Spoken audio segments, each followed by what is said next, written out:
Ngayong araw ay magdi-DIY na naman po tayo. Ang papalitan natin dito sa ating braking system ay isa sa pinaka-importanting bagay na magpapagana sa ating preno. Pag wala ito, hindi mo mapapagana itong braking system niya. Konektado rin kasi ito sa combi brake. Ito yung mismo nagpo-push doon sa repair kit niya. Kung nakikita nyo, nabaklas ko na pala siya dyan. Hindi ko na napakita sa video. Ito nga pala ang ating ipapalit. Andun na kill connection.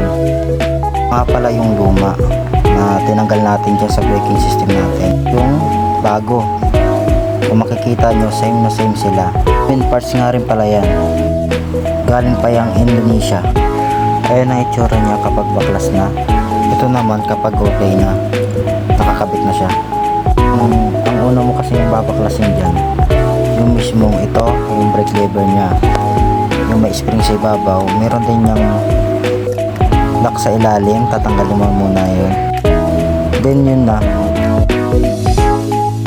tatanggalin mo lang siya sa may spring, dun sa may mismong may combi brake nya, para matanggal mo yung mismong papalitan natin.